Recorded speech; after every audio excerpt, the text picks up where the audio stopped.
Well, I messed up. I had about 12-15 hours of video of this car that I got off of Facebook Marketplace. 89 Corvette with the L98 motor. The guy had taken the engine out of the car and taken it all apart and couldn't get it back together again. He had the wrong piston rings, the wrong bearings, lost a bunch of bolts, couldn't figure out how to get it back together again anyway. So I got the car, $2 grand, and it runs pretty good. I took the Hastings rings, King bearings, Barry honed the cylinders. It was fine. Motor's got 100,000 miles on it, but whoever had it before him must have changed the oil frequently, because the inside of the motor was spotless. All I did was just brake clean out a couple little spots, and then that was it. But the whole garage was full of parts. I mean, the block was in the back of my truck, the heads and everything, manifolds, intake manifolds, exhaust, all that stuff was in the back of the car, was in the back of the Vette. So I got a bunch of parts that I've replaced, all of that stuff in there. Timing chain, oil pump pickup, all that stuff and everything. And one of the things I did do was I welded up the end of the catalytic converter where the air hose from the air pump connects to it. And I got that air pump eliminator bracket, that thing right there. That thing works like a champ. So I got rid of the air pump. I left all of the valving and everything. All that's the valving for the air pump, so it won't throw any codes because I've got it all hooked up. This is a very basic computer. It works off of one oxygen sensor, and like I said, it runs pretty good. Has no problems. I got the cheap injectors. These injectors were like $10 a piece. They're from China, but they work good. The J series injectors that you can buy for the Vette, the replacements, because they don't make the original ones anymore. They're $117 a piece. So yeah, I went the $10 route. $80 for all 8 of them. The car runs good, gets good mileage. I'm gonna get the tires replaced. The tires are date coded 2004, I believe, so they're almost 20 years old. They're all dry rotted, hard as a brick. But yeah, this is a nice project. The L98 motor is the last of the good distributors. It doesn't have that stupid OptiSpark bullshit. This thing, I put the distributor in, static timed it, and it started right up. Put the light on, and it was about 4 degrees off. It's a very easy engine to work on. If you know anything about small block Chevys, this is the one that they started building back in 1955, and this is it, 1989. It seemed like that was the last year for the good you know, L98s. This one does have the aluminum heads on it, but small valves. They're not the 202s. These are, I think they're 194s or 196s. So everything lined up. I bought the car March 1st and drove it around first time last week. So that's not too bad. It was a little project to keep me busy.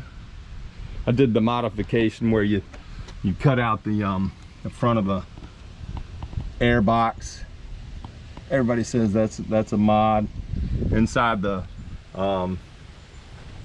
I've got that, it's like a wedge that you put inside of the throttle body.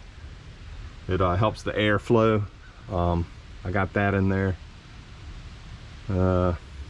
It's just a little project car. I mean, works perfect. Everything works perfect. I got to put the light bulbs that illuminate the dash. The dash has, look at that interior for a $2,000 car. Armrest is missing because that's the first thing that breaks on all these cars, because everybody puts their elbow on it to get in and out. But yeah, I got the illumination bulbs are out. The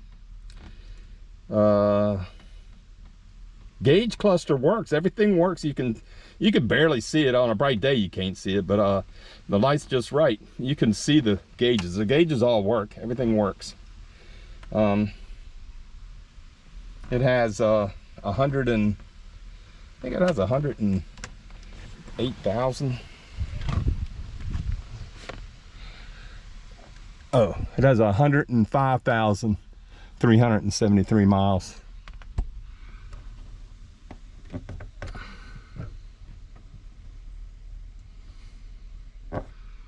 So the thing that messed it up for the guy was it has the option for oil cooling, and it runs through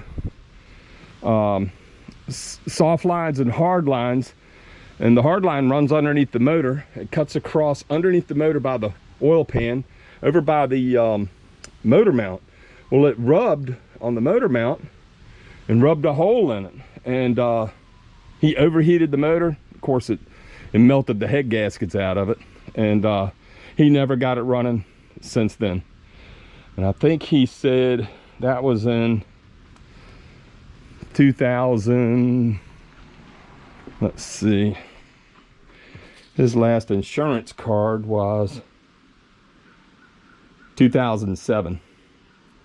So this car has not ran since probably 2008, 2009, something like that.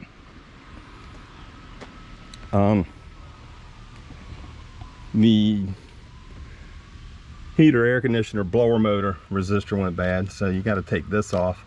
Those things are like $220. But when I get one, I'll videotape that on how to replace that. The only thing you got to do, what happens is the sign is the when you turn the car off, the blower motor doesn't stop. You can hear it. You can hear it still blowing, and of course it'll wear your battery down. So all you got to do is just disconnect the power lead, that orange and green wire right there. It goes right in the front of the resistor right there. So you just disconnect that. But that's what's wrong with it. It's it needs a new resistor. Once you put that in there, plug it all back up, it works like a champ. But other than that, I mean, I got to convert the AC over to R134A. This is a R12 system.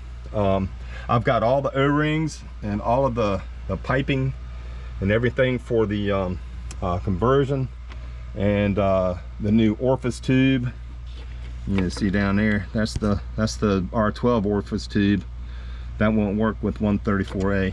So I got the 134A orifice tube and all the piping and everything. So what you do is you replace the filter dryer and the oil and in the orifice tube.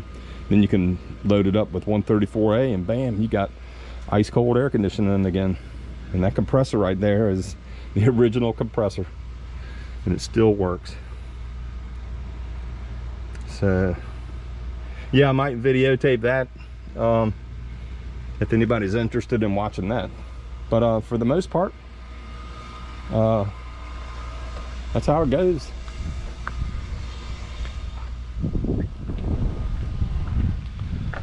See, I'll start this thing up, see if it'll start up anyway. It's been sitting for a couple days.